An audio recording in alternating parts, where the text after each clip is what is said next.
Alright guys, guys and girls, I don't really make videos very much here, but these C2 Gripz are fucking awesome.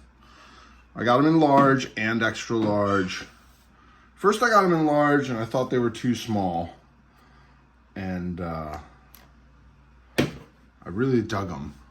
I also bought the Vital aim assist rings, but I got a package that says Vital Thumbstick caps, which made me realize these guys are either repurposing the product or they sent me the wrong thing.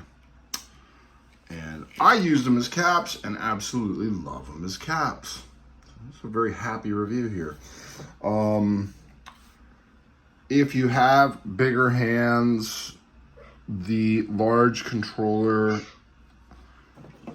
it's a little tight here. So that's my one downside. Go for the extra large. Don't hesitate.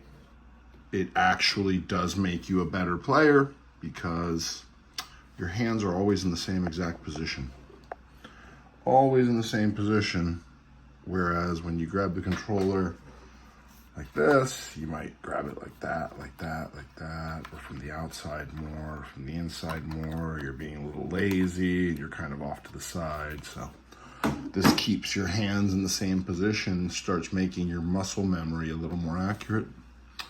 It's a really nice product, C2 Gripz. They're super cool, ship fast, get them.